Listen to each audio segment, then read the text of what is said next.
All right, let's jump right in. Doug, you want to give us a little background on yourself? When did you start arm wrestling? Maybe great accomplishments, some of your recent activities? Oh man, I started in what 2010. I pulled a novice tournament and pulled the novice and open up in uh, Dalton, Georgia, I think. When it was a Ron Bath tournament. The first time I ever met him, so I was like, I seen him on TV. I was all starstruck.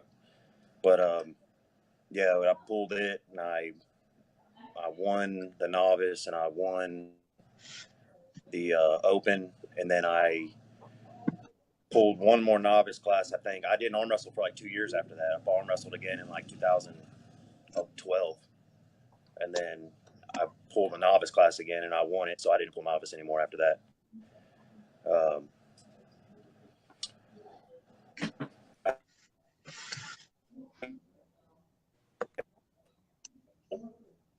Honestly, I didn't really figure out how to arm wrestle until the last few years.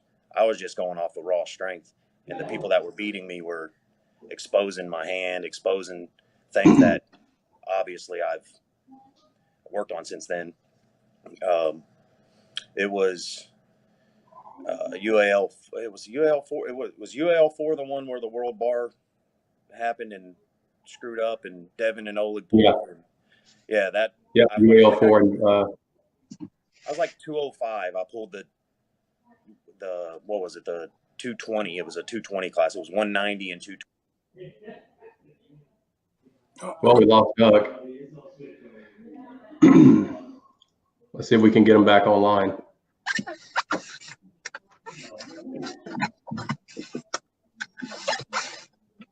Joe, you didn't like that troll job? Come on, man, that was good. What? I haven't seen it. I was on the road, dude. What a waste. It is right now. I mean, it's probably good, but Oh, it's good. I'm sure Andrew laughed. Andrew told me I should delete that post that he in a personal message, but I have no idea what he's talking about. No, on a scale of 1 to 10, 10 being highly offensive, it's like a 3. Don't delete that shit. You're better than that. Oh my god, I'm gonna delete it right now. Fuck off. No, Andrew just got caught. I can't. If I even look at it, I'll get booted from the stream. So I don't really care, man. I mean, it'll be good, but that'll be when I see it. Oh, sorry. Yeah, it's snowing pretty bad here. Yeah, I mean, we know. We lost Doug, huh? Yeah, I'm trying to get him back. I don't know. He may have a serious connection issue. We may have to kind of move on without him. Give me a minute. No problem. Yeah, I'm looking for a better place for my camera this time, but I don't really see any place. Dude, you've been in that van for 4 straight episodes. You can't find the ideal place. Oh, correction. I wasn't there last time. Oh, right, yeah. No, it works, but sometimes, like, the way the steering wheel's set up, it doesn't sit well. Doug is back. I don't know where I left off at. Okay, so you were kind of telling us how in 2010 you got your start at a local event. You didn't arm wrestle again until 2012, and then you didn't really know how to arm wrestle, but you were kind of beating people on pure strength. And I think we left off at the UAL4 event, which was a salvage event from the failed World Bar event. Yeah, I had pulled a couple tournaments before then, and I had won some local stuff and done all that. And I think, I pulled nationals, but nationals was never really. I mean, I've got one national title that I like. I beat Fraley left-handed in the national title for one. The other ones, it was just kind of wasn't really anybody there, so that one kind of felt a little bit legit. But what year was your national title? I had back-to-back in 2015 and 16, I think. Damn, you were a national champ before me. Well, I mean, it only matters so much, really. I mean, the nationals aren't very aren't as big as they used to be. So Was that 190, Doug? What I was class? 176 Oh, wow. both years. Okay. So let me ask you this, Doug. So we just discussed some of your, I guess, earlier successes. You mentioned still not knowing exactly how to arm wrestle until recently, and beating people mostly on strength. What's your athletic background? I mean, I played baseball for a long time. I played all the way up through high school to collegiate level. I played every sport. I was like a jack of all trades, master of none, really. Yeah. You I know, mean, were you strong then, or were you just more athletic, fast, endurance, whatever? Were you strong coming into arm wrestling? I was always pretty strong. I mean, I come from a family. My dad was always naturally strong, big guy. But other than that, I mean, I was very athletic. I had a lot of raw strength, but I didn't really know how to use it. I did it. I had a lot of strength in the gym. I've always had a lot of gym strength. That's I think, thing that benefited me the most, and why I started winning pretty early, just because I was basically stronger than most the other guys. A lot of people wanted to hook. It wasn't a lot of people. It's kind of evolved over the last few years. There's been a lot more top rolling, I think, than when I first started. I don't Yeah, remember. it's the explosion of Ryan Bowen. Yeah. And the decrease of testosterone in males across North America. Combination. That's the increase in top rolls. Exactly. Well, So on that note, what were some of your, I guess, best power lifts that you've done? Like, what's your base strength like? I've deadlifted 715. This is all in competition. I did a SPF event. I did 715, 475 on bench, and 675 on squat. But I probably Jesus couldn't. Christ. I probably couldn't. I ain't squatted in years, man. My knees and back, they're beyond, doing that. And not to mention, it's not really conducive for arm wrestling for me, because I got really big legs by nature, so I gain a lot of weight when I'm doing squats and deadlifts, and it just doesn't fit the weight class that I need to be in. My hand size, my arm length, it just doesn't. For me, it's a much better class to be in, something sub 185 or somewhere around there. Correct. All right, so what happened next? I guess we mentioned nationals around 2015, 2016. You won nationals both years. What else kind of has gone on from a career success standpoint? Well, those 2 years, it was like when I pulled Jake Smith at UAL 10 or something, UAL 10, and that was a cakewalk. I hope he's watching. I hope he sees it, because it was the easiest match I've ever had. That was fucking awesome to watch. He told me he trained his ass off of that match. So, I mean, Jake's always been competitive. So, I mean, it was like a step in the right direction for me, just a stepping stone, really. So, honestly, the hardest match I've ever had was against Josh Ellington at Alabama State's in 2016. It popped up on my memories today, actually, because they got. Oh, I remember that video. That was a nasty hook. Oh my! He hit me hard. It was close. He almost pinned me, but it was. I mean, it was a good 30, 45 seconds, like full speed, but it was tough. After that, after nationals in 2016, I went to Zloty. That I just was strictly training for that, basically. What weight class was that? 172. I was like 171. 171. 171. It's like 171 point something, the way the kilograms work out. But I was way under that. I was 170.8, I think. Where'd you start at when you cut for that event? Man, I had when I started cutting weight, man, I was really the heaviest I've ever walked around at was 265. Fuck. Believe it or not. Me too. Yeah, I was.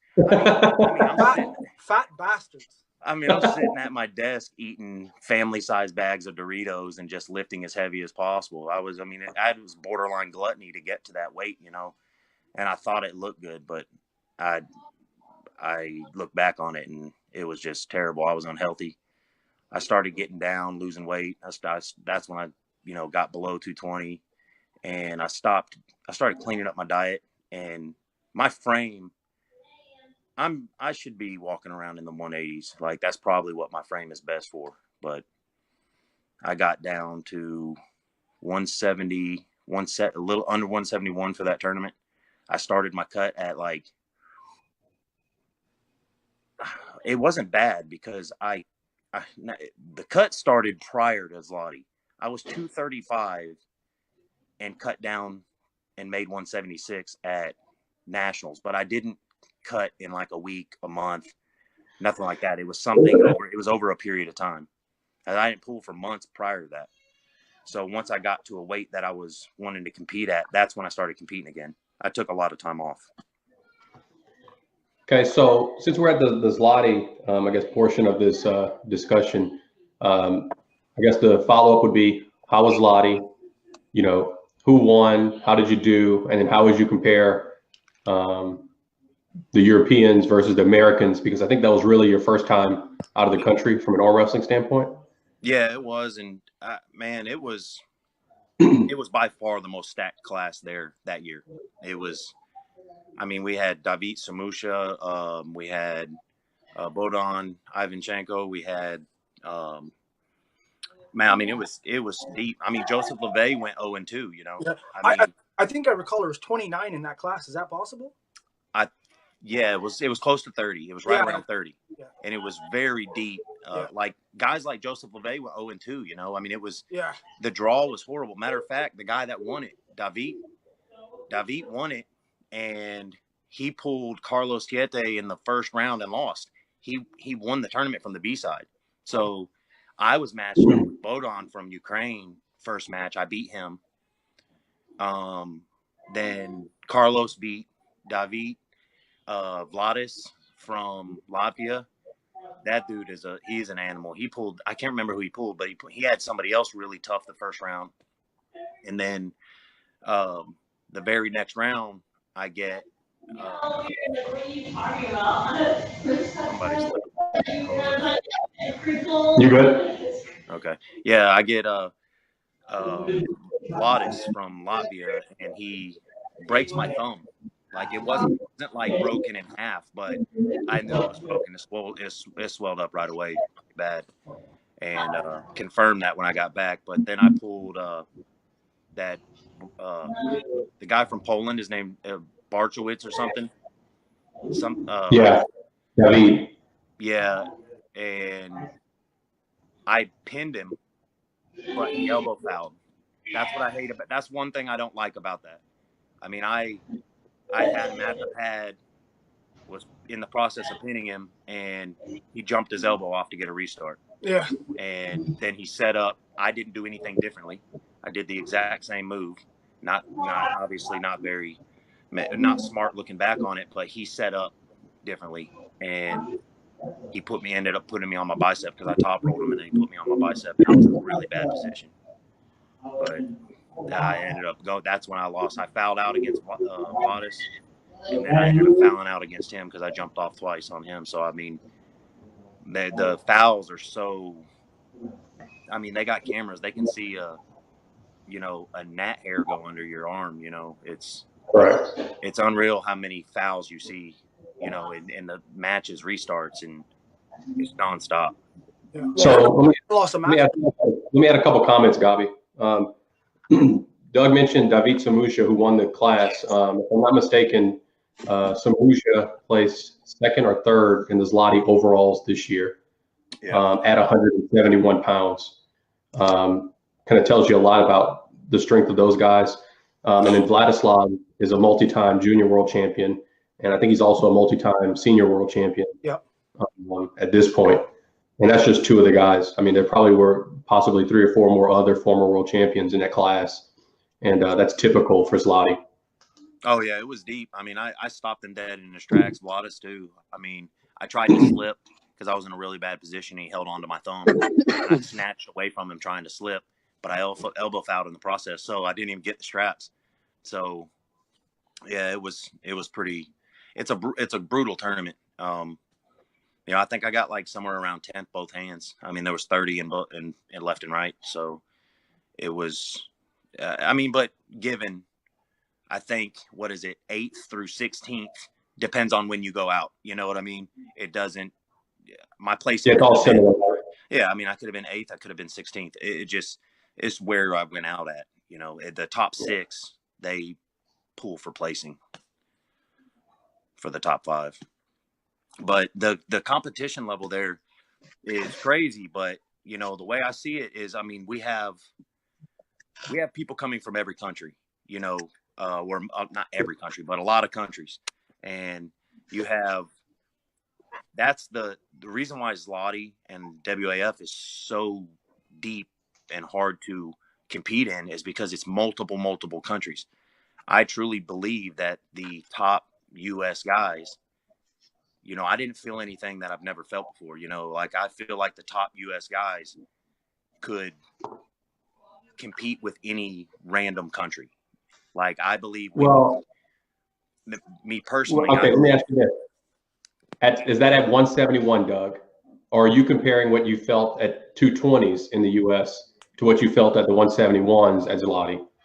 Well, I mean, I never really pulled the elite 220s. Like when I was 220, I was still just I was either not going deep enough in tournaments to get those guys that had, you know, decent draws. I mean, I've never pulled, you know, I mean, I'm sure certain classes, I mean, will be more competitive than. I think our lightweights will be a lot more competitive than people think. I mean, we've seen it with Giannis coming over here. I mean, Sam's beat Giannis, Justin's beat Giannis. You know, I know Giannis has been taking some L's lately, but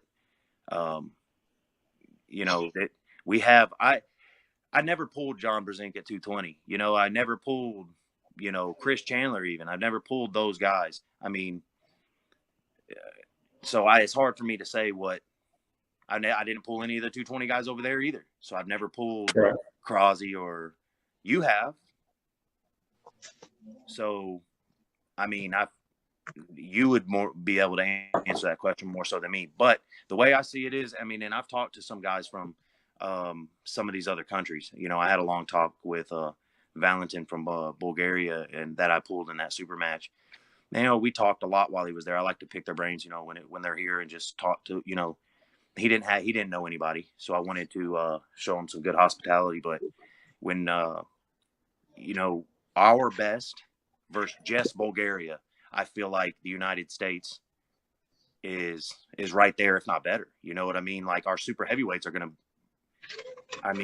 are right there, like just Bulgaria. Now you go to Zloty and you have all these other countries. You have Georgia, and you have Poland and Ukraine and Russia and all these other countries there. These are multiple countries. The USA versus all of Europe. We shouldn't. Yeah, they should have. It should be tougher. But so let's take this into more detail. Gabi, Drellick, what do you think? USA matched up against Bulgaria. USA matched up against any Eastern European country gets smoked.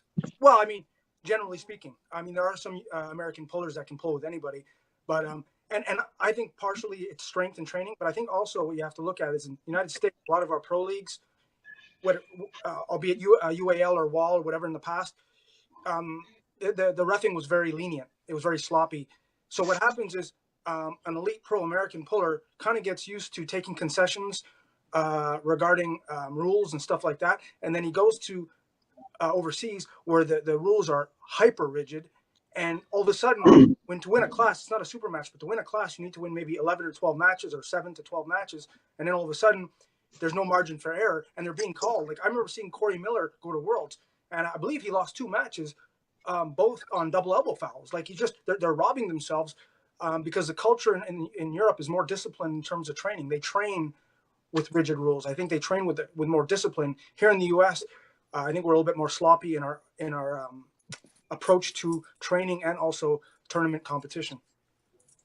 Well, you've got guys like Giannis who did pull UAL4 when that was when Justin first beat him, right? So you know the rules were a little stricter there. That you know they weren't That wasn't WAL. The pads were normal sizes. Okay. You know, you have guys like Mike Solaris and all those guys that went to Nemiroff years ago, and Solaris stood Taras Avakin up like right center of the table. You know what I mean? Like Chad, I think he did pretty well. Yeah, they have Ron has always done well there. You know, the years back when he was in his heyday. Gardner. I mean, all those guys have done well there. And you could go into the super heavyweights and they usually have done pretty well there. But, some of our lighter guys, people don't remember Bongard going over there. And the only person beating him was Rustam. Yeah. The only person. So one guy in the world's beating this guy, right? So yeah. The USA has the quality, but also for every elite puller that the US has, each European country has 10, 15. Like they have massive volume on quality, So I think that plays a factor in large tournament draws as well. Well, I asked Valentin who he thought would be a good match for me in Bulgaria, and he says Playman, which is their top guy at 176. You know what I mean? Like that's their top guy. He felt me. You know what I mean? And I don't feel like I am. I feel like there's plenty of guys competitive with me. I mean, I did call out the whole 80 kilogram class because I want somebody to step up. I don't feel like there's anybody confident enough to put up their own money against me. Yeah, I wanted to ask you that. We on our last show or on our second segment, we Herman and I both agreed that we believe no one was going to come forward. Have you gotten any inquiries via private messaging? Has anyone contacted you privately? No, I mean I had one message asking me to pull some round robin and and then somebody saying that there was a person willing to put up 1,000, but I'm having to fly 3,000 miles to go do it, and put up my own money, and I fly there to, if I win, break even. Yeah. Like I could care less about that. Like I'm not trying to spend money for that to pull one guy. Like if I'm going to go over there, I want to at least have a chance to make money. I don't have to get paid. I don't have to have guaranteed money. I want to have at least a chance to make some money. So I got other stuff I'm responsible for. I don't want to spend $1,000 to go arm wrestle one guy. I ain't got that much to prove. So I just who about proposed match that you'd have to travel to? It was potentially Luke. Ooh. But even then, I didn't get the sense that he really wanted it, to be honest with you. I mean, it was kind of like a general conversation, and I told him it just wasn't enough money, that I would put up 1,500 or 2,000 to do it. I mean, 1,000 isn't the max. You know what I mean? I'm willing to go. Like I would have went out there for $2,000. You know what I mean? That way I can pay for my room, my flight, and I can eat, and I can still come home with $1,000 in my pocket. If I just want to go arm wrestle, I'll go pull a trophy and drive to it. Money should be an issue. I mean, Luke's got connections. I mean, to an extent, there was a guy that was willing to put up 1,000, but like I said, 1,000 to the winner. But it pays for my flight. I mean, we also have something else kind of planned that is something potentially better. So we probably won't do that until after September, if we do. Can you think about it? Do what? Any more details on that? No, not really. I mean, I don't really have anything for sure. I mean, I can't say until I know 100%. It's not a Tim Lewis super match rematch, is it? I never pulled him in a super match. You did. I thought you pulled him in a super match, or it was just a regular match. No, I just pulled him at nationals. Okay. No, I'd never heard of the Tim Lewis super match rumor. What's that? What? I'd never heard of the Tim Lewis super match rumor. No, I pulled him in nationals in 2016, I think. Yeah. Did you win? Yeah. I recall you taking his hand, and then him, of course, murmuring that, well, you took my hand, and then you went back into a hook, let him set, and you still ripped through him. I recall that happening. I don't know. That's my recollection anyway. Yeah, he said, "Thanks for letting me get into my power." Yeah. You know, it was one of those. You know, he wanted to see where he was at if he went in there. I mean, it didn't matter where it went. No. You know, I was left-handed too, left and right. Yeah. We did the same thing, but he's an all right guy, I guess. But anyway, to the European thing, I mean, I know we've talked about multiple subjects at this point, but you know, I truly believe that there is the elites in every country, and we're competitive with them. And then there's the average guys in those countries too. I mean, these guys ain't superhuman. You know, there's some of them that are. I mean, these guys are they bleed just like we do. I mean, they're training, and they take training a little bit differently to an extent. But I mean, I can't imagine one of them training any harder than I am right now. No, not you, Doug. But you're part of the like 3%, right? You're not the norm. You know. But I feel like every country is that, though. I feel like every country they've got their 3%. Yeah. You know, they've got their elite guys that are, you know, they dominate each weight class. You know, you go to a tournament and there's 4 or 5 guys that can actually potentially maybe win that tournament in their country. Yeah. Yeah. And like, it's the same here, though. Yeah. Yeah. So, I mean, I just feel like, I mean, Justin went over to Moldova and, you know, he pretty much fouled out almost all his losses, I think, besides like one. And, you know, when it does come to their elbow fouls and stuff, they are a little bit more disciplined in that because we're not as stringent here on our rules and elbow fouls as, you know, some of their tournaments are. They're bigger events, at least. Let me ask you this, Doug. You know, in the States, you know, if guys don't go to big events and claim, you know, a certain status, right, they will, or they're potentially, you know, not given the same respect because they're not actually going out and doing it. Is that fair enough? So if our guys aren't actually going out on the world stage, how can we simply claim that we are as good as the European countries? Well, how can they say that either, though? They're not doing it here either. I mean, we're not really seeing it. We've seen a small sample size, really. I mean, okay, so me, Justin, besides actually prior to recent, you know, a handful of guys that have gone, you know, you've got guys like Sam that could probably really make 165. He could probably make 154. You know, like depending on how he's training and eating. You know, I think he would do very well over there. You know, it's tough to say because we haven't pulled there that much, and they haven't come here very much. So Doug, I mean, what opportunities do they really have to come here? I mean, the UAL stuff is shut down. WAL is a limited, closed league. I mean, they intentionally do not let the world's best in the league. There's one Arnold's here every year. There's one Zloty there every year. You know, Arnold's is pretty big. A lot of guys, Trubin's came. You know, Dennis has came. I mean, we've had some pretty big names come. Their lightweights don't come. You know, well, we had Correct. Who was that guy that got hung up with Crazy George a few years ago and had a 10-minute match?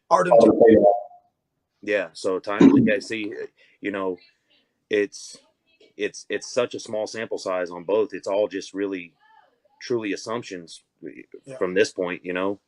But I think Rob will compete over there very well. So let me ask you this. Although they haven't come here, I would say that if we're looking at Arnold's doesn't necessarily have the weight to draw people in as a Zloty does.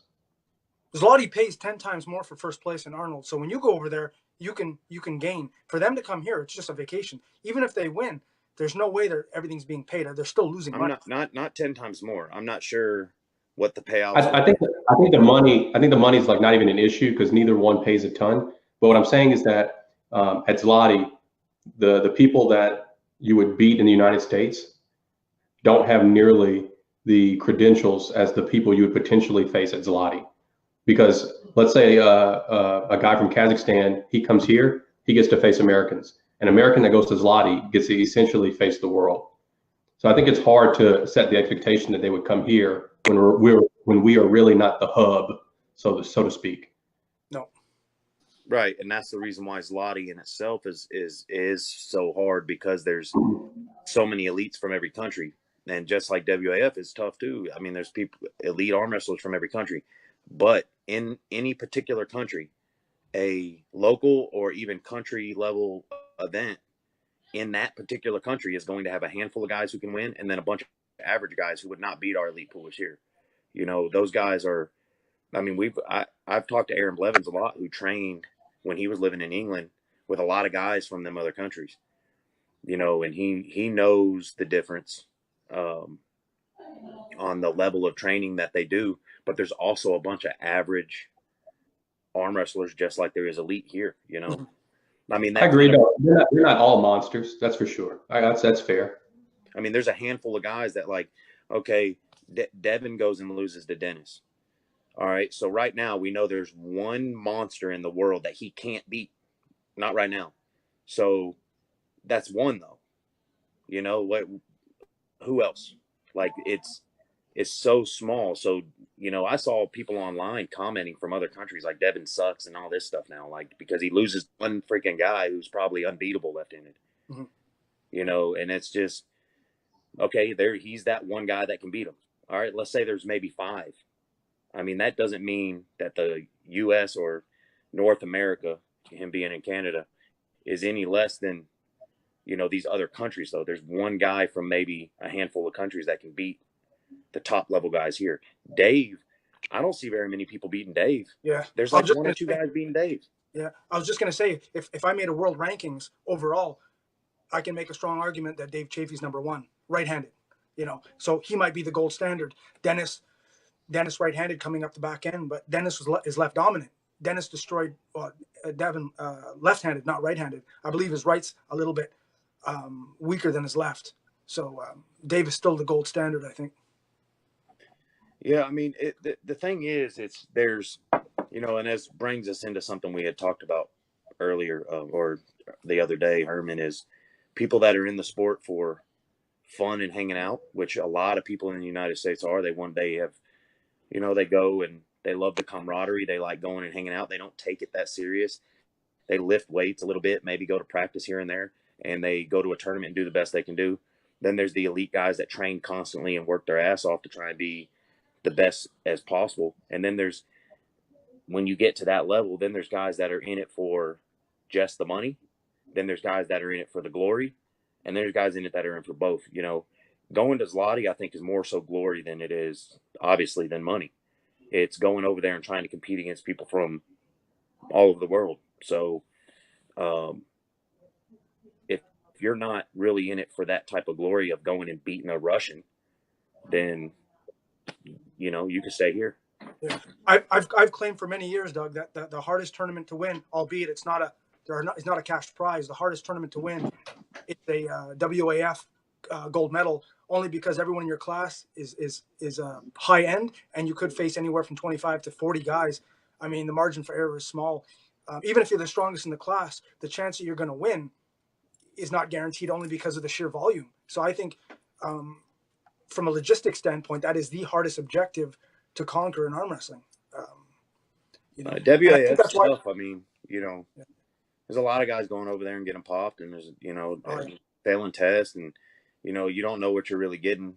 You know, you don't even know if, I mean, they do random testing, so you don't even know if you're, you know, if you're pulling at somebody who's clean, or, you know, or what. But the level of competition there is extremely high too. You know, most of the guys that do well at WAF do very well at Zloty too. I mean, David won WAF the same year he won Zloty when I went. So, you know, it's Engen Terzi just recently won a WAF and then goes and wins Zloty left-handed. As a master puller, over 40. Get that? Right. That's huge. Yeah. Do you think PEDs are a little bit more popular there than here? Do you believe a higher percentage of pullers in Europe are taking stuff compared to North American pullers? Nah, I don't think so. I think it's pretty high everywhere. I mean, I don't know what their laws and rules are and stuff over there. I mean, I've only heard, so I can only speculate, like people getting, you know, doctor, you know, monitored and prescribed, and, making sure levels are actually perfect on everything. I don't really know. I mean, I talked to some guys when I was over there as Lottie, and every single one of them were. So I would never say who, but No. all of them were. But like it's just as common here. I mean, it's no different. I mean, whenever you're competing in a strength sport, it doesn't matter where you are in the world. I mean, people are doing it. Yeah. So Don't you find it crazy when people say, "Oh, the Euros use drugs"? yeah, but most of those people don't really know what they're talking about anyway. Like if they knew, they would know that it's just as popular here. Yeah, it's an amateur mindset. That's an amateur mindset. Yeah, that's a good way to put it. It's somebody who's not been involved in the power game very long. Yeah, or at least not at the higher end, right? Not at the higher end. I mean, there's only so strong a human can get. I mean, it's you're not gonna to get past. I don't know if you can hear me, Herman, but I'm just gonna call it. I don't know if it's a storm or what, but phone's just not working. Better guys. All right. Later, Drelly. See you, Jimmy. Yeah, I mean, I don't know, man. I feel like that it's just as competitive here at the high end. Then I mean, we may have less elite. The depth is better, I think, over there. But here, I mean, our elite guys can compete. I mean, I know what I felt. Vladis is a multi-time world champion, and I know what I felt with him. I know what I pulled David. Besides how fast he is, I didn't feel anything I ain't never felt before. And all those guys are pretty elite, I got. Hey, Doug, we got a question from one of the viewers. What's your, I guess for Gabi too, what's your opinion for the ladies, I guess, with respect to the Americans versus the Europeans? Oh, I think it's a different level over there. I think you just take it way more serious. I mean, it's just not even like you see what Sarah does to everybody here. Yeah. Like it's not even, she doesn't even have any competition here. No, I would say that the culture in America, especially with the women, is get on the table once a week, have fun, socialize. It's not terrible, but 90%, 95% of your European female pullers are in the gym. They look at it as an athletic, complete body, sport, not just hit the table once a week with the team, right? It's they're more at par with the men. There's no gap there, right? They're at par in terms of taking it serious in the culture over there than the women are here. I think there's more women in those. Now that's something that's a little bit different when their culture. I believe there's more women interested in strength sports there than there would be here. Mm-hmm. Yeah. So yeah, no, I think it's just it's like completely, it's very lopsided. Like a girl, do you have a modern female arm wrestler like that's equivalent or close to, or an example of a Sarah Bachman or a Irina Makieva or something like that? I know we have old time greats. Do we have anybody now more fit the mold of a high end athlete? Zero. Here? Nope. Unless somebody's popped up since I've been gone, then not that I know of, really. Yeah, so I think that's part of the problem is that there's really no example. So if you don't have those people, then you can't teach more people to be that way. So, you're kind of like in a never-ending circle. You don't actually go anywhere, right? Right. I mean, on the male side, I mean, we have John. We've got Todd Hutchings. We have examples on kind of what you need to do and different ways to do it. But I don't know if they don't really have that super elite female arm wrestler. Well, seeing like guys like John and Todd that have gone to these other countries, man, they get paid. They get their flights covered. They get all that stuff covered. If there was other guys that had that accessibility to be able to go over there, if they flew me over there every event, I'd fly right now. I would go. That's kind of where the difference is. Flying over there, I paid $1,300 for my plane ticket to go to Zloty. That's impossible. That's not even in the realm of possibility to do on the regular. Mm-hmm. Maybe once a year if but I mean, you can get some pretty good exposure with WAL right now. I mean, it's there. I mean, Doug, there's good competition. Doug, I got a two-part question for you. Part one is, I know you a little bit, but I don't know you that well from a technical standpoint. You're a little bit more hook than you are hand, right?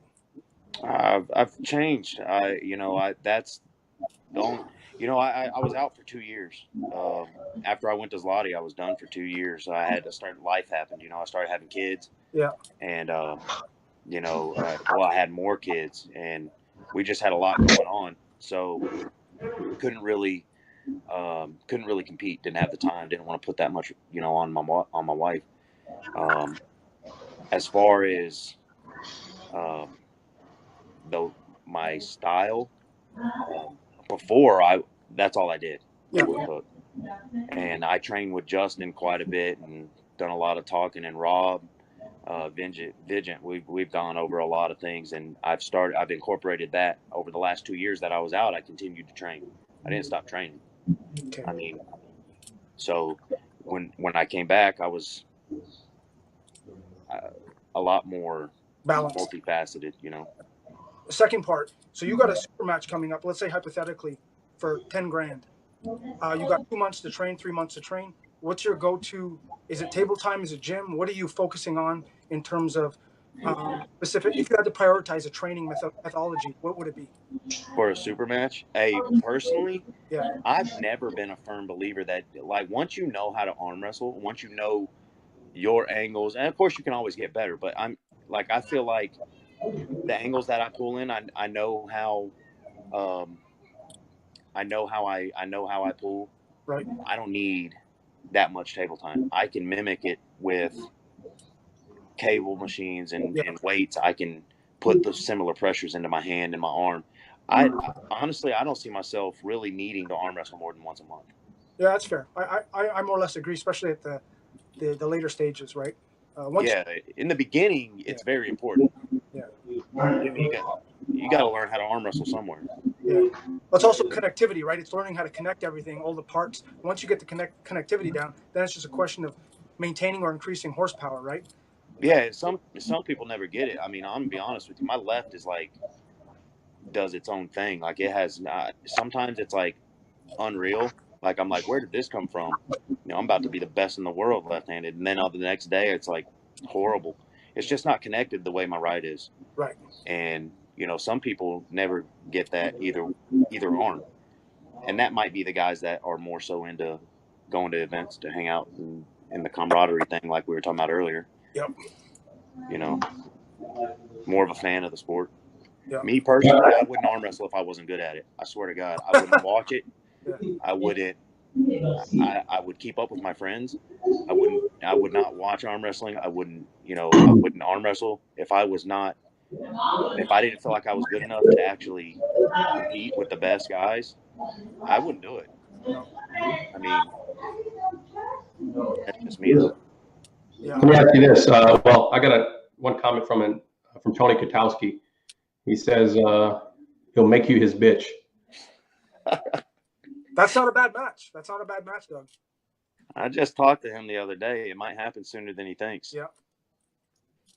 How do we set this up? Is WAL setting this up? Screenshot that for me, Herman. I'll try. Because I'm going to roast his ass when I snap his arm off. So we setting this up in WAL, or is Tony going to put match the money? How are we doing this? Oh, I don't know. He won't put his money up. I know that. But The first annual Herman and Gabi showdown? I would do it right now. I would do it right now for that same offer that I put on Facebook. But it went for anybody. He's not excluded from that. I like Tony. He's a good guy, but I'm honestly not worried about anyone from. Oh, there goes Dougie. How do you think that match would go between Doug and Tony? Man, I gotta go with Doug. Yeah, especially if it's right arm, I'd go with Doug. Left, who knows?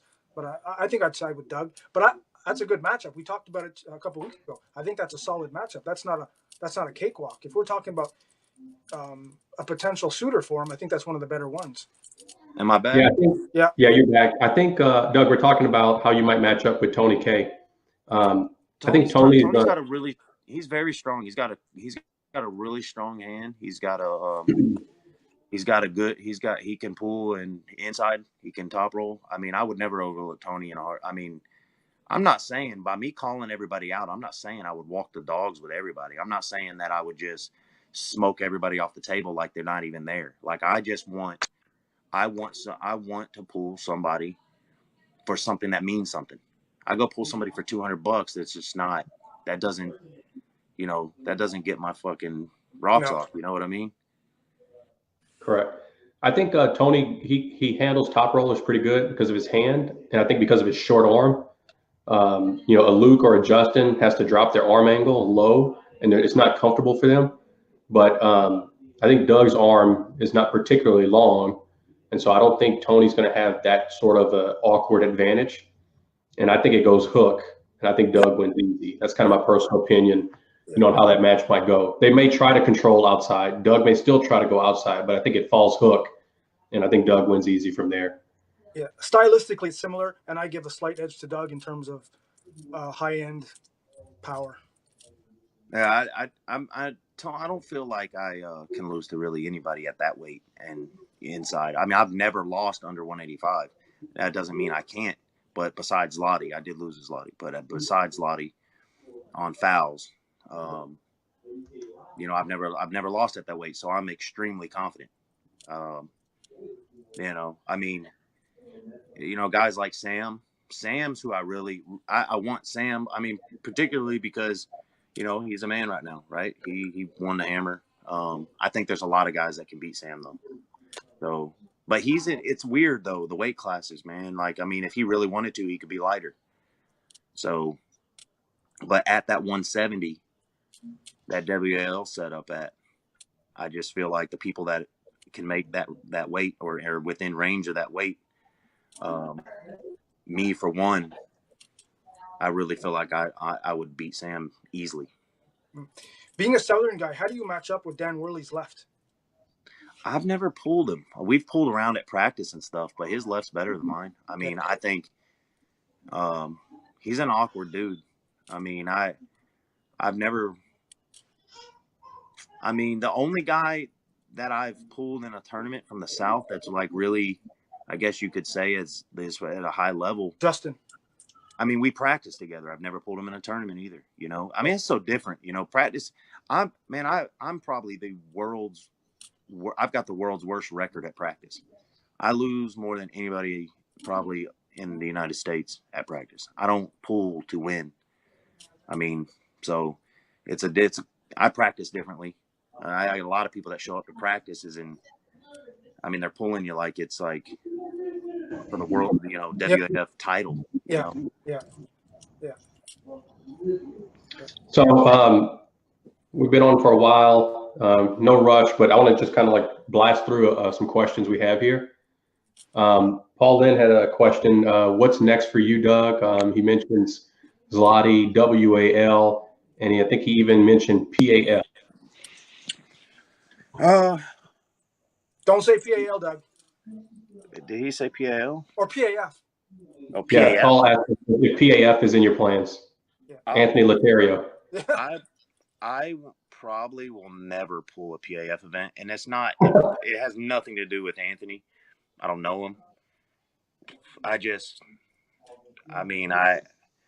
It doesn't interest me. I mean, I'm really coming back after the last 2 years of being off. Like, I really was looking for super matches and stuff. The tournament stuff has kind of got boring to me. And I really want that feeling of fighting one guy, and putting money up. I mean, I feel like I can make a little bit of money too. So, yep. But probably next it'll be if somebody calls me. I'm waiting on a phone call, so we'll see. I'll show up anywhere. I've talked to Josh Grant about coming up there to New England's this year, about possibly pulling somebody up there. it's I don't know. I mean, I'm really not pressing to go find something right now. Correct. Do you have to be on drugs to be elite? I wouldn't say you have to. Do you think is like who's elite that you think's not on drugs?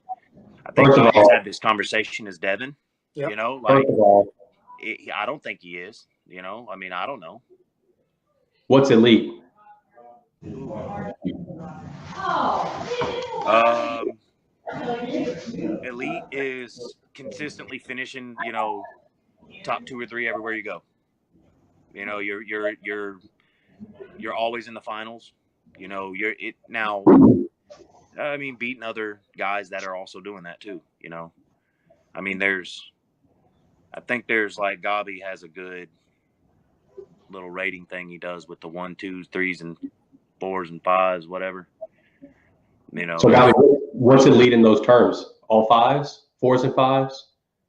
Top 3 in the I have 4 and 5. 5 being like there's maybe 40 guys in the world or 30 guys in the world at a 5. 4 is like Doug's a 4, you're a 4, Rustin's a 5, right? Those are my elite. Those are my 2 elite groupings, 4s and 5s. Gotcha. Yeah. I'll say this: you can be elite and drug free. So we'll leave that one. Yeah. Doug, you got any tips on cutting weight?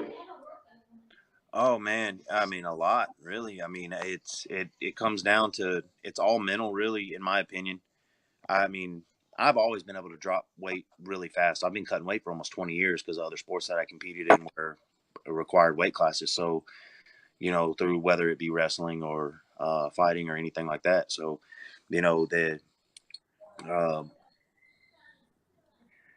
I do agree with the intermittent fasting. Like it's helped me with my inflammation and everything like that. I don't eat between 7 p.m. and 12 p.m. the next day. Yeah. I work out. I do my cardio on my fast, and then I work out after. Yeah. 17-hour fast. Got it. Yeah. Yep. And then I eat about 1,500 to 2,000 calories in a 4-hour span, and then I don't eat again. Yeah. So right now, if I need to drop 20 pounds over the course of a few months, I should be eating 1,500 calories a day? No, I mean, not necessarily. I know what works for me. I mean, I do that to burn fat. I've got plenty of foundation and muscle, so I don't have to worry about that. But I mean, you got to do cardio. You got to eat right. That's the key. I mean, you can't sit around. The only way to sit around and lose weight is starve yourself. So damn, that's exactly what I've had to do. Yeah, I mean, it's tough. That's a tough way to do it. It's the worst way to do it too, but I do an hour of cardio every single day on my fast. And then after that, I still eat Reese's cups and stuff, man. I'm not like, I don't eat chicken and green vegetables every day. It's just, if you burn more calories than you take in, you're going to lose weight. Yeah. How old are you, Doug? 35? Will be this year. Yeah. Nice. Yep. It's, so I got about 5 more years to prove that I'm the best, try to prove it, and then I'm going to hang it up. Yeah, that's fair. That's fair. Multi-part question, Doug. Who do you want in the United States? If you had to pick one person that you just really want to pull, who is it? And then I guess on the world stage, who would you like to pull that you think who's the highest ranked or highest level person that you'd want to pull that you think you have a fair shot at beating on the world stage? Good question. I want here in the States, I mean, I've been talking shit with Sam back and forth for like months now, man. Like, I mean, I like the guy, but I really want to get a hold of him. Like, I kind of feel like he's gone to I think his head's a little big. He plays that fake modesty stuff. Like, he tries to act humble, that fake humble stuff. I feel like he, really behind, I can see through it. I mean, I've seen how he's acted to certain people on the table, but then when he gets off the table, he's like, oh, I'm just going to train. And I want Sam more than just about anybody right now. I mean, just because a little bit because of the shit talking, you know. And I mean, he took a L to Jeff. I mean, I smoked Jeff 5-0. Like, it was like Jeff wasn't even there in our match. And, you know, he took a loss to him. So, yeah, but Doug, that could have been like a wink and a nod from WAL saying, hey, Sam, at least make it look good. You know, don't beat Jeff so bad that we can't have him back on next season. That was no wink and a nod, make it look good, because he gave up halfway through the match and he let his arm go and Jeff slammed him, right? So if it make it look good, he would have tried to, if it was to make it look good, he would have at least tried to act like he was grinding it down to the pad. But yeah, it wasn't to look good. It was, he was in a bad spot, so he let the match go so he could get, he actually got in a bad spot in the very last match too, but he dropped below the table and rolled out of it. But Doug, the probability of Sam beating you with money on the line is 0%. He won't put his money up against me. I can promise you that.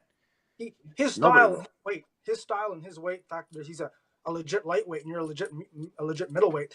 The fact that he needs pronation, he needs that outside attack, he needs to, and he's not going to get his hand versus you. So it's going to go into the arm, and he cannot even come close to your arm. That's a loss every time for him. See, he's walking around, man. He's walking around not much lighter than me. Everybody talks about, like, you got these guys that are 250 pulling guys that are 280. What's the difference? Why is that okay? Why does nobody care about the difference in the 250 and the 280? I'm 178 in the mornings. Like, what's the problem? You know, me and him, like, within 10 pounds of each other. Like, you know, I can make 170 tonight. Yeah. The difference, Doug, is that you were 200 plus coming down, so you still have that base. Your tendons were worked out at. You were training over 200. He was 150 coming up, so his history of training is based on a smaller frame, and therefore his body has less, like, it just has less power. He hasn't been walking around at 170. You're coming down to 178. Even if he's within 10 pounds, he's recently brought up to that. Like, his history 2 years ago, he was 150, 155. When was the last time you were 155? 15 years ago? I mean, come on. Maybe. You're the bigger. Yeah. I mean, I am bigger dude than him. Yeah.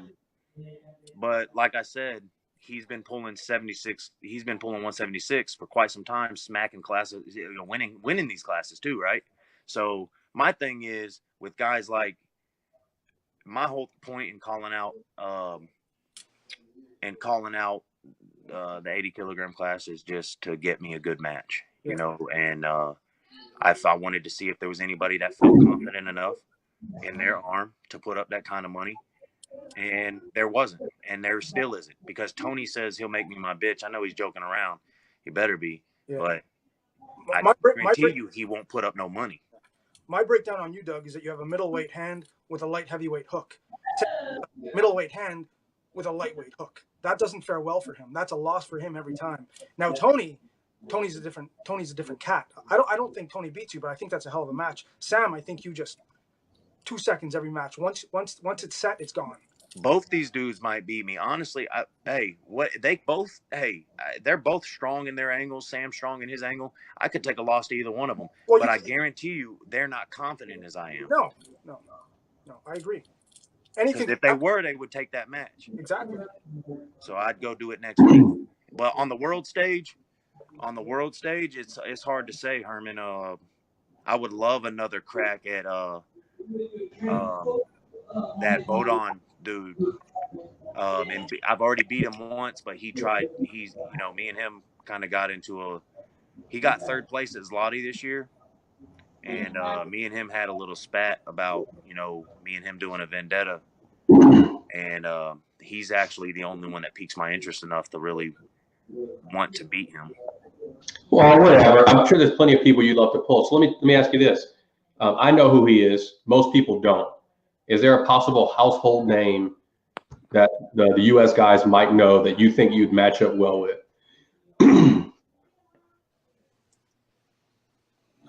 I mean, household name?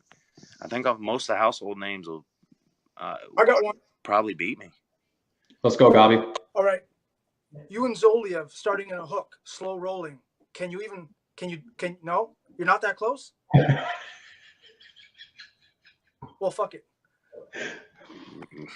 I don't think I'm not. Look, I Oh. would pull him, but I mean, no, I can't beat Zoloev, man. I mean, that's the reality of the matter. That dude is a giant slayer, man. He's beat way stronger guys than me in a hook. I mean, I'm not. Okay. That's not even.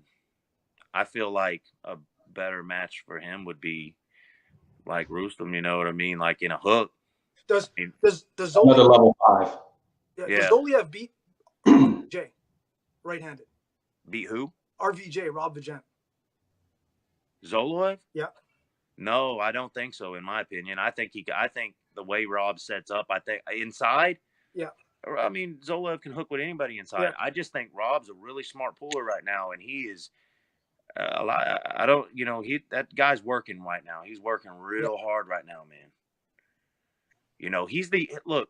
I mean, he's beat Todd more times than anyone has in the last right-handed than anyone has in the last 4 years, 5 year, decade. I mean, he beat him like 4 times last year? Not right-handed. Yes, he did. He beat him like 3-4 times in 2017. Was it 2017? Did he right-handed? Oh, I didn't. Okay. Yeah, he beat him twice up there at the Northern qualifier. Rob won that tournament. Okay. Todd was in. Yeah, I think he won once at the final that year. So he's beat him 3 times then. I thought he beat him 4. Yeah. So Rustam beat Todd 6 times in one day, but just FYI. Yeah, I know. Rustam's different, though. Rustam's a different animal. We were talking about Zoloev. Yeah. So on that note, did you guys see the practice table pulling between Zoloev and Craig Tullier at Arnold's a few years ago? Yeah, I did. Zoloev let Craig false start, get on his fingertips, wrist bent backwards, and then Zoloev hooked his wrist back and brought him back in. See, and that leads back to my old point where a lot of American pullers are looking to evade and cheat, where the Russians are looking to absolute build horsepower, right? There's a different culture there, generally speaking. And Craig's a great puller. Craig's an elite puller, but he takes concessions. He pops the elbow. He needs concessions, right? I hate generalizing them all in saying that the Europeans look for that, because man, everybody I pulled there went outside. Every single one of them went outside. Like, you got your Krauses and Rustams and Zoloevs that, of course, go inside. I mean, they've got extreme cupping power, like on another level. But everybody I pulled there, the 8 guys I pulled, every single one of them went outside. Well, I think globalization and the spread of American goods and cheap Chinese goods are lowering testosterone everywhere.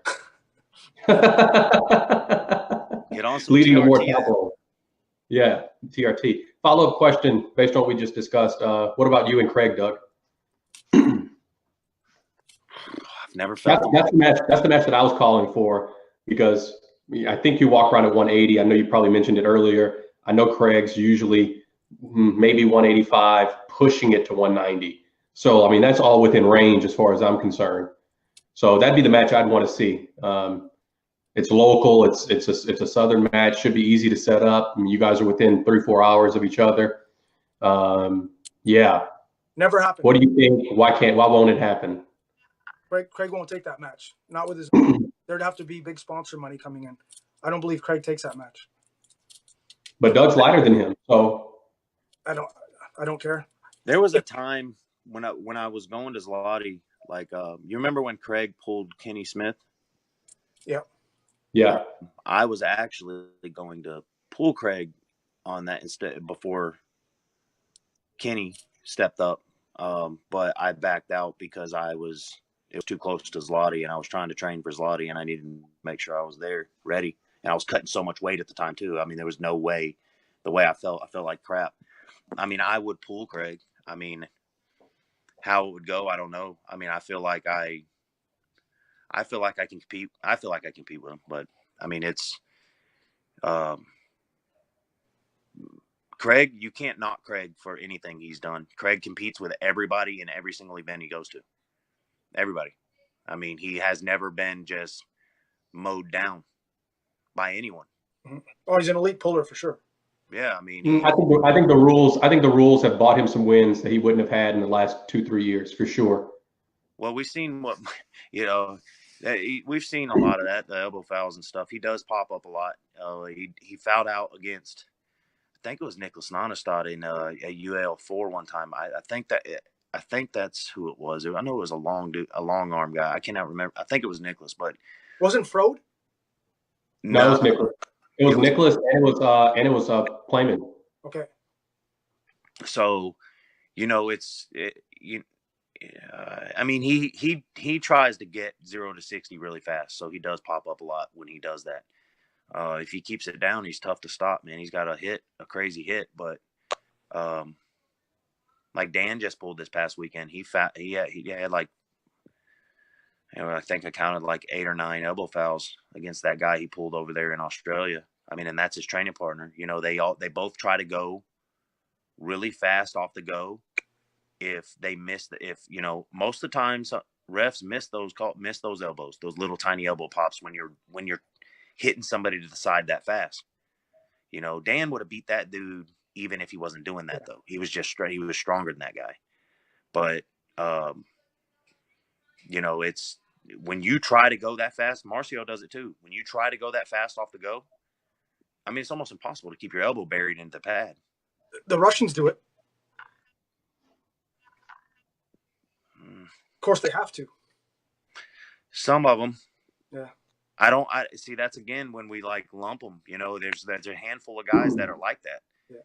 And there's I mean, it's tough. It's tough to say all Europeans No. a certain way. No, I'll never say all, but I said generally. Right. Because of the rules at Slotty and at Worlds, and that's what they pull. The rules are so rigid. I believe they train rigidly. If Dan and Craig are elite arm wrestlers, but if they went to Zloty, I have a feeling they called, generally speaking, more than the average Eastern European would in terms of elbow fouls. Generally speaking. I mean, but that's that's a lot of people over here. I mean, the reffing isn't as tight. Right. When I had my match with Valentin, I had Frank Bean ref it, and I told him to be strict because I wanted him to be strict because I didn't want, this guy's used to strict. Yep.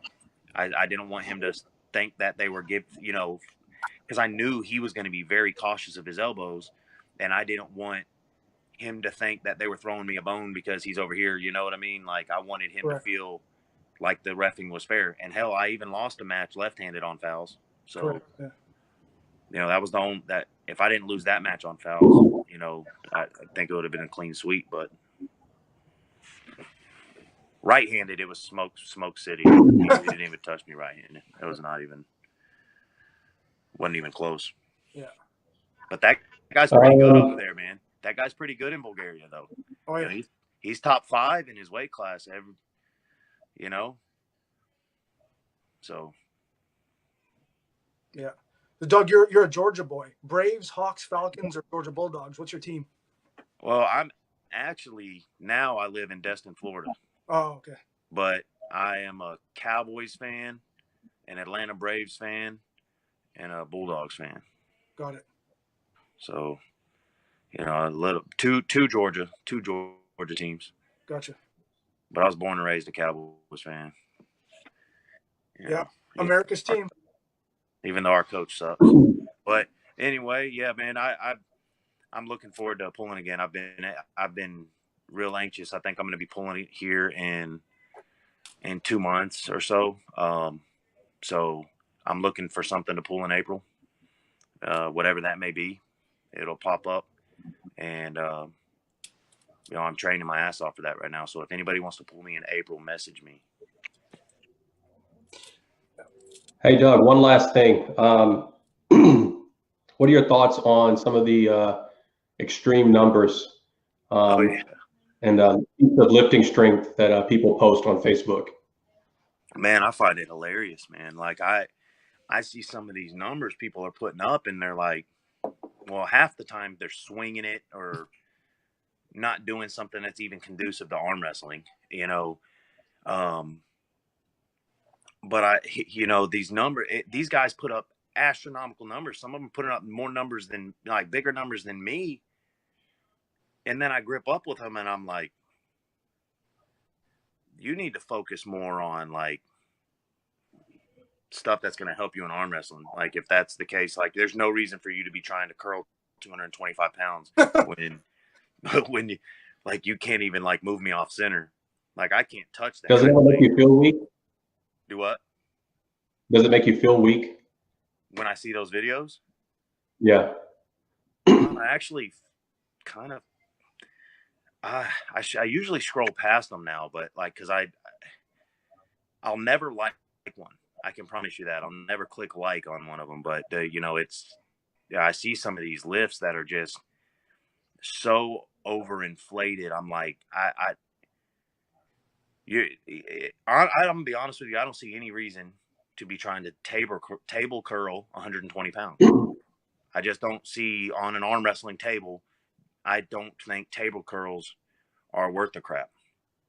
Now I do like some wrist stuff on my elbow pad with a dumbbell, but I don't do like table curls. You see these guys doing curling 120 pounds, 140 pounds on a table like this with their elbow on a pad, just wedged in. I don't feel like it's not.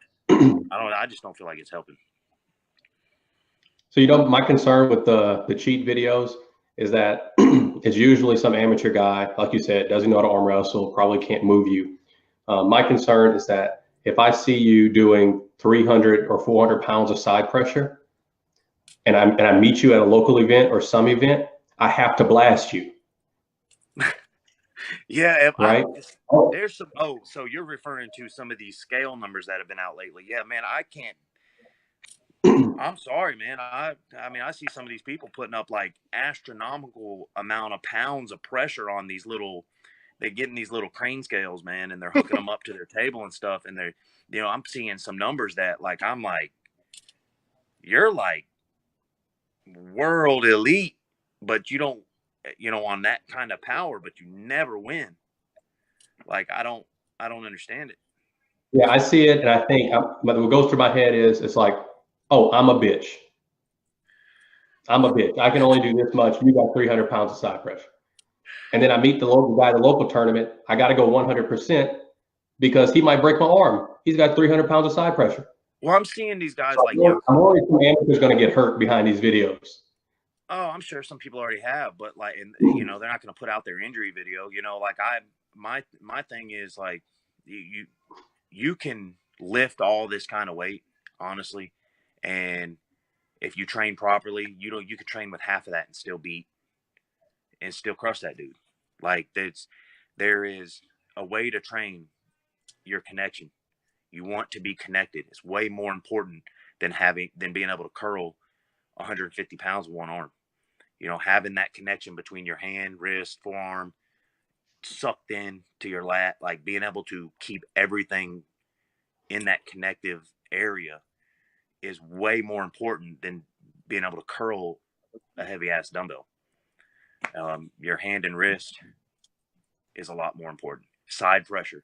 Most of these side pressure videos I see, I don't understand them. They're not side pressure. The one Giannis put out where he was showing some guys over there in Australia some side pressure stuff, he was using his brachioradialis he's using his back, he's using everything and pulling in this way and coming down this way. Yeah, there's some side pressure there, but you're using so many other secondary muscles to support that. And it's not really just I completely agree with the compound exercise for sure. Yeah, it's tough to measure your side pressure by doing a movement like that. Yeah. What are your thoughts, Gabi? I also find that movement a little bit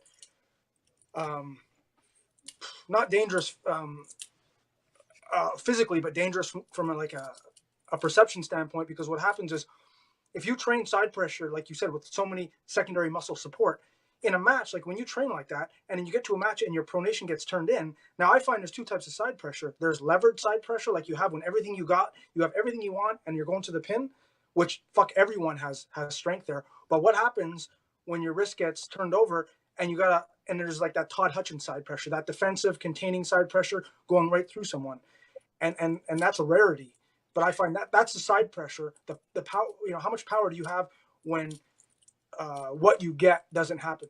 Like, and that's sometimes more applicable than because fuck, everyone's strong when they have when their elbows at the back of the pad, they have pronation and hand control. I mean, who the fuck's not strong there, right? Well, I feel like when you lose what you were just referring to, that Todd Hutchins side pressure there, it's not, honestly don't feel like it's even so much side pressure what he's doing there. He loses his wrist. He's keeping the connection with his hammer. You know, he's being put on his hammer and not getting separated. He's not allowing himself to be separated. Those guys are trying to go sideways with him, but when he's wedged in, he's wedged in and he's on his hammer. You're not going to separate him. I'm not saying nobody can, but I'm saying like he's keeping himself from being opened up, separated, and staying wedged. There's not so much side pressure there. I've been in a position like that. It's more so taxing on your elbow, keep me with it being so wedged in there. Mm-hmm. I did the same thing left-handed when I just pulled balance, and my right, I was just walked through him. Left was, we had absolute wars, and once I pressed him one time, my hand was so blown up and forearm was so blown up, I had to commit to flopping every time, right? So I would get on, he would hit really hard fast to the left, to the pad, and I would get on my hammer. It's not so much side pressure there. I'm just kind of wedged in and keeping him from separating me, keeping him from pulling me closer to him. Now, to get back on your side of the table is going to take some side pressure, but you got to think of the position they're in at that point. They've got your hand. They're over the top. They're trying to finish you here. That their hammer is going to burn out. Once their hammer burns out, then there's so much more pressure on theirs than yours at that point. So once that burns out, it's just a waiting game at that point. Yeah. And then it looks like they're a powerhouse once the guy that's on top just burns out, then he hits them to the pad because you're really not using any side at that point. It's a wedge. Right. Yeah. So Doug,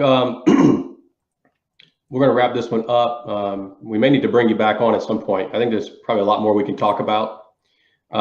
There was one last suggestion from the audience, and that was Herman versus Doug, no weight limit. He has absolutely no chance. Herman sucked. He's garbage. But come on, let's do it. 2 weeks from now, no weight limit. You can't gain weight fast enough. I'm kind of going down for something right now, so I'm